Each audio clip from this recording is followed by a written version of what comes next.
Hello everyone, welcome back. In this video documentation, we will be trying to take our NodeMCU to the clouds. So the idea is I want to send voice commands from my Google Assistant, which is on the phone, through the internet, through these applications to the NodeMCU, which is installed in my home, and drive some relays so that it can switch on, switch off some devices in the home. So this is how the overall connectivity look like, but the physical connectivity is very small. All you have to do is connect your NodeMCU to your Wi-Fi network, home Wi-Fi network, which is having an internet connection. So the overall connectivity will be looking like this. Your NodeMCU will be connected to internet through the Wi-Fi, and then will receive commands from the Blynk cloud, and this Blynk will be triggered with the help of IFTTT, some functions in the IFTTT, and it will take command from the Google Assistant. So this is how we are going to do the program. So before getting into the details, first we need to have a Google account, and also we have to create an account here in this IFTTT, and also one more account in the Blynk. Okay, so we'll start with the Blynk first, then we'll move to the IFTTT, and then we will move to the Google Assistant. All right, let's go to blynk.io and try to create a new account. For those who don't know, or for those who don't have an account, they have to create a new account. For those who have an account already, just try to log in. So if you look at the pricing tags, you can see with the free account you can have up to 2 devices and 5 users. So for the time being, we'll be using this one. Let's go back. Since I already have an account, I will just try login directly. For those who don't, you can have to create your own. Okay, once I'm logged in, right now I don't have anything configured in this one. So with the help of this quick start guide, I will be able to create a new device very easily. So just go here on the left hand side, and you can click the quick start. Click this one and it will open up a small prompt. This is a quick start guide, and it will be helping you to set up a new device in less than 5 minutes. So here is the list of the full hardware that is supported. We have our ESP8266 here, so well and good. There are the other devices in the documentation you can see. So we'll go quickly to that one. Let's go. So choose the hardware. I will be using ESP8266, and the connectivity I will be using Wi-Fi. That's how I'm connecting my NodeMCU to the internet, and the ID which I'm using is Arduino. Select and install Blynk library for Arduino. Okay, so I will open the NodeMCU Arduino IDE. I will go to the tools, I'll check the manage libraries, and I will look for BLYNK, press enter. So this is the one. I have already installed Blynk by Voldemir, so I am using the latest version. So I already installed, I will not be installing again, so you guys have to install this one. Once it is installed, then you can go back to the quick start guide, then go to next, enter the SSID and password. So I'll use the SSID of the Wi-Fi and the password,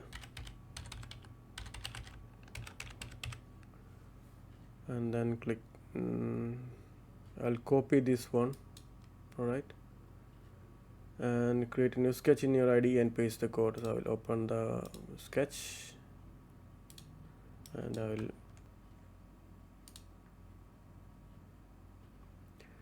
check the serial monitor output. It should show something similar to this. Alright, I don't have a serial monitor connected now, but I have another way to monitor this one. See, you see this screen, it is showing connecting. That means it is looking for this device which we copied the program into the here. Unless we upload the program into the NodeMCU, it will not be able to connect to the Blynk cloud. So what I will do, first I will compile and then I will upload to the NodeMCU. Then this NodeMCU will try to connect to this Blynk. Compilation done, no error. I will upload the program into the NodeMCU. Okay, connected and uploading, and here you can see once it is uploaded, it will show connected. Yes, congratulations, your device is online. Okay, go to the device and see how you can control from the web dashboard. Open Blynk app and try to control from the device from your smartphone as well. Okay, let's go to the device. So I have the device here and it does have some button controls in it. So I can switch on, I can switch off. Let's see how it is working on the Arduino. So the Arduino IDE, you can see the device information here. It is showing online, and this is the IP address of the device. I think now we will continue to the next step. Now, just to make sure everything is working perfectly, what I did is I added this line in the void setup. Okay, I'm setting the built-in LED on the NodeMCU as an output, and you see this function. This function is called every time the virtual pin state changes. So virtual pin means this pin, this button, this value. If it changes every time, it is going to this function, and we can do a lot of things under this function. So what I'm doing is I added another line here, digital write LED built-in, and I will change the state value based on the value which we are receiving here. So I can compile and download, then I can see every time I click here the button changes. I mean the LED state changes on the NodeMCU. So this is basically we are going to control. Now if you want to add one more device, for example I want to control one more LED. Now I'm using the built-in LED, right?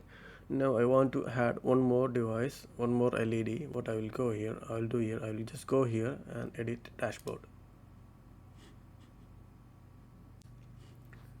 Here you can pull down any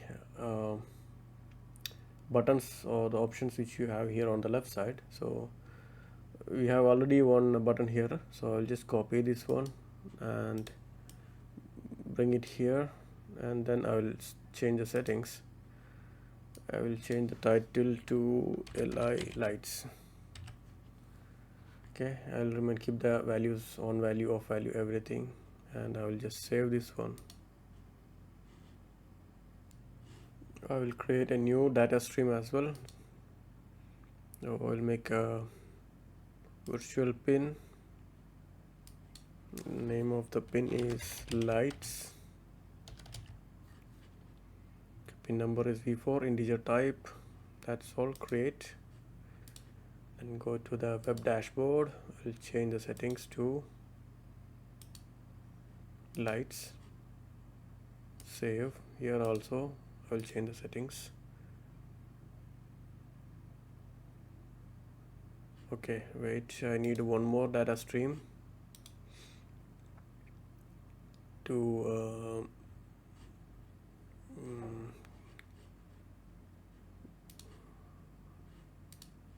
data stream. I need one more.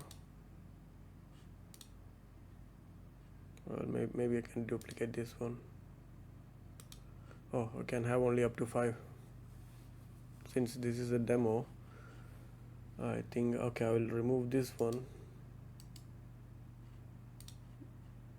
and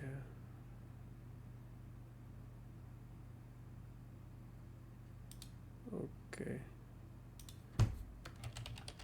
delete. create a new data stream for the lights value, which I will take from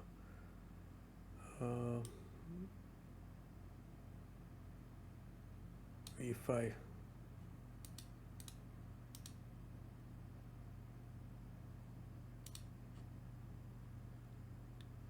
Create. We'll go to the web dashboard. This one I will change to V5. Save and apply.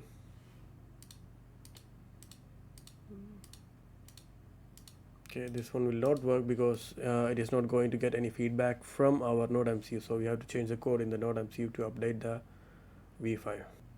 We have V2, which is used for the uptime. So let's go and see this. We'll go to the dashboard and see which pins are used for which one. So this is V2. Okay, so in the program you can see this is used in the V2. V2 is used for the timer. Let's go here. This is V1, V0, V1, V2 is used here. Switch value is here. All right, switch. Okay, now we will use V4 and V5.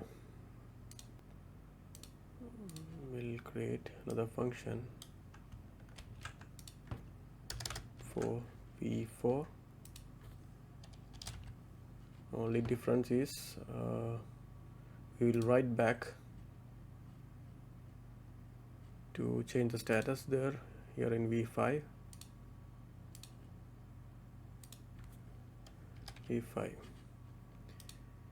Change something for the additional pin which I'm using. I will use pin mode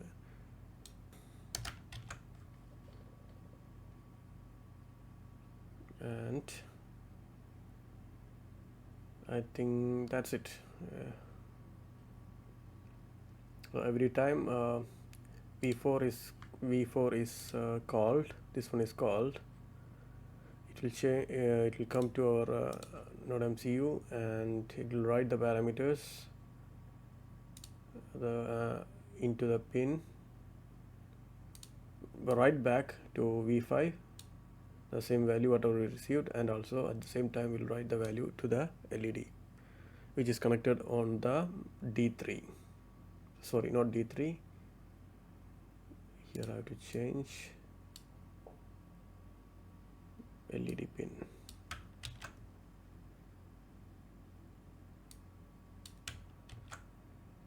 Let's compile and execute. Okay, program is uploading, resetting. Let's go check the device status. Save and apply. Device is online. I'll go to the dashboard and let's see.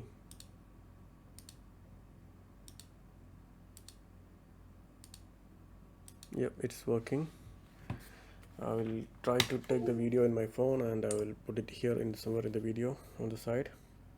Kindly ignore the OLED screen, that is the buffer which is coming from the last. And now if you see here, actually this button is inverted. Whenever I'm clicking, the built-in LED is changing, and also when I'm clicking this one, the external LED is changing.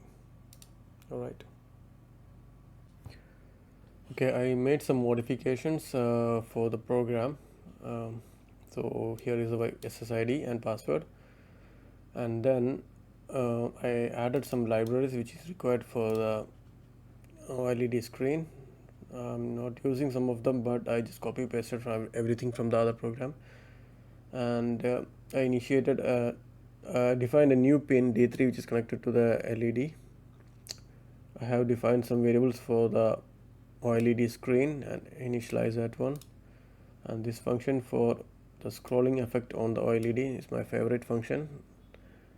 And then here in the setup, let's go to the word setup. I'll show you. Here I initialize the display and clear display and set the text size 1 and white. Then I will add one line to print on the screen, and I will update the display. Then it will go to connect the Wi-Fi. Once it is connected, I will print the message Wi-Fi is connected. Then after that I initialize these two pins, built-in pin and one LED pin for the LED, that is D3 as an output. Then once it is initialized, I will print on the LED screen or LED screen the message running. Then it will go to the loop. So there are two functions, blink run and timer. So timer will always, as usual, update to back to here, this timer, and the other one will take commands from these two buttons, and it will update on the value here. So this is blink right V of V0, blink dot run right, and so when this V0 is called from here, this V0 is called, it will do this following function. It will write the to virtual pin V1 its value, also built in and its value, and also it will add a message on the screen. V0 status is its value, and I will update this display. Along with that one, there is another function which will call blink right, will call for B4. In the V4, once the V4, that is this button, is called, it will write back as a virtual pin V5 its value as 1, and also it will do the same thing for this LED pin and another one line in the OLED screen, that V4 status and its value. Okay, let's switch on the camera and I will show you how it is done here. So I'm going to power it up. Okay, power is done, on, so it's booting now.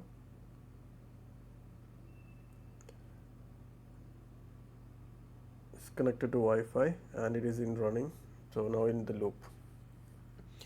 Now if I go here on the blink, I can see the status device info is updated, it is online, and if I click the button control for the blue LED,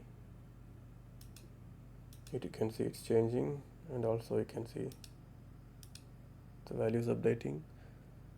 Similarly for the other one.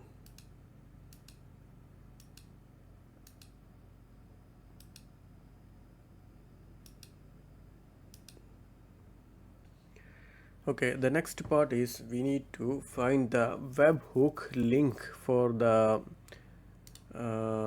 this application which we created here. Okay, so the device is still on. What I will do is, if you go here on the right bottom side, okay, wait here. Okay, here this is the syntax for the webhook. We need to fill this one, pin and its value. Okay, then we will get a webhook link URL. So what is the server address? You can see the region is here, SGP1. This is the region. So what you will do is copy that one and make the link here, SGP1, same as here, SPG1, blink.cloud, external API, external/API/update, then token. This one we can copy from our program. If you see here, yeah, this is the token.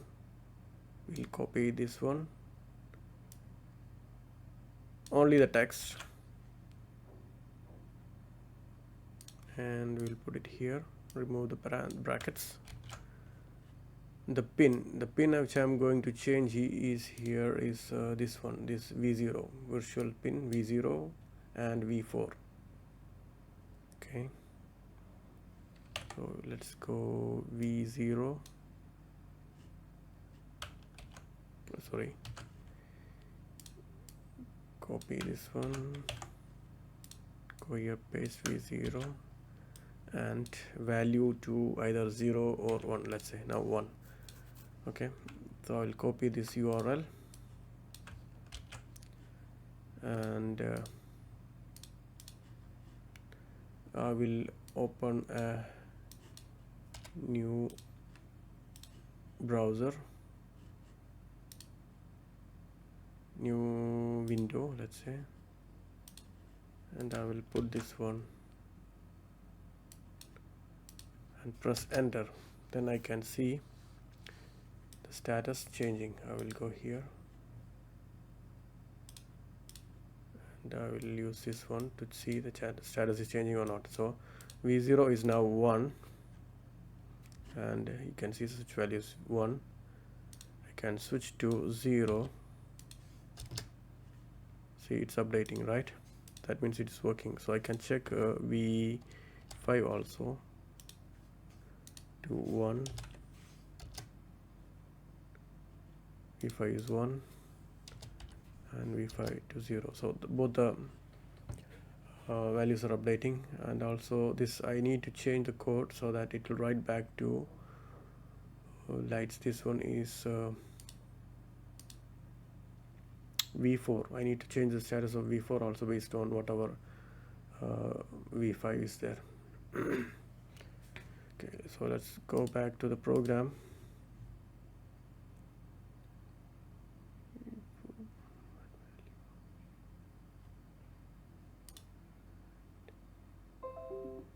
Okay, let's just leave it like that. We will see later. So this is the URL. So I will try to concentrate on this V0 and its value. Okay, I'll copy this one and it's working. So this is the URL. It's working. Next thing is I need to open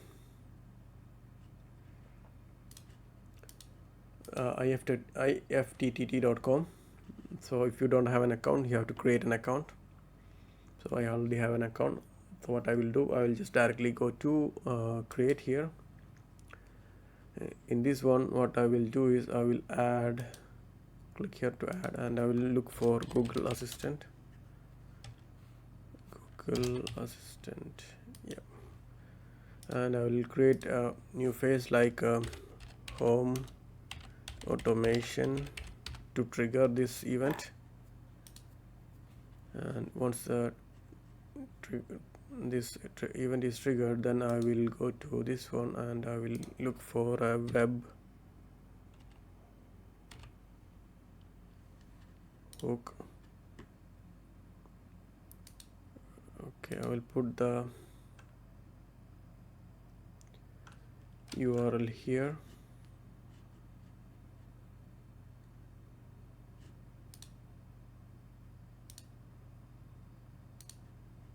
I think I can send it as a plain text. Let me check.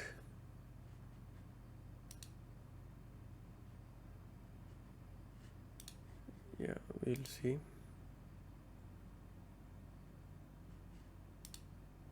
Get method, content type. These are all optional, so no need to just create the action.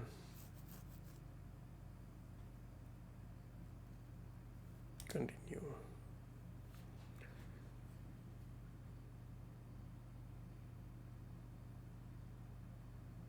So this is how it is done. If you say okay Google, activate home automation, and then make a web request. Finish. I will make some changes here in the activate scene. I will make the change to lights on. Okay, update. Okay, now I need to create another one, same way. Google Assistant,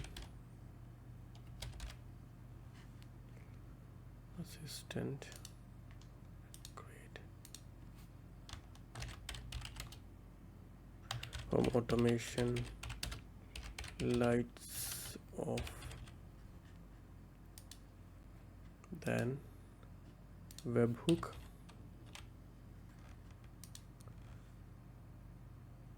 create a new one. I will just make small changes here. I will change V0 to 0. Copy this one, paste it here, and create action. Now let's try. Now we need to connect our Google Home. We need to install this app called Google Home.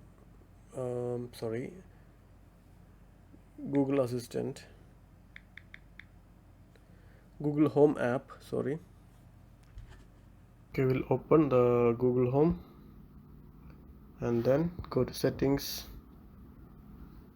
add a new device. We'll work with Google, search for IFTTT, click here, continue, authorize.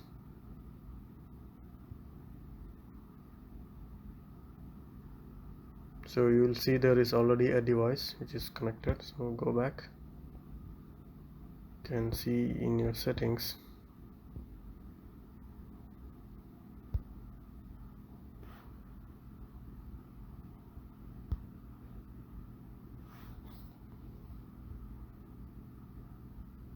IFTTT is already configured and there is one device there.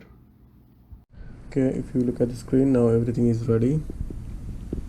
I will say the voice command for the Google, okay, and then you can see it is updating. Okay Google, activate home automation lights on. Alright, activating the home automation lights on. Okay Google, activate home automation lights off. Okay, activating the home automation lights off. I will modify the program a little bit more to get the other LED also running. Okay Google, activate home automation lights on.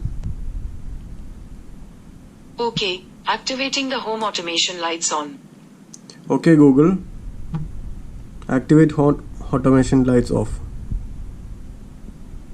Alright, activating the home automation lights off. Alright, that's pretty much for today. Thank you very much. If you like it, just put some comments, and if you have any questions, let's see.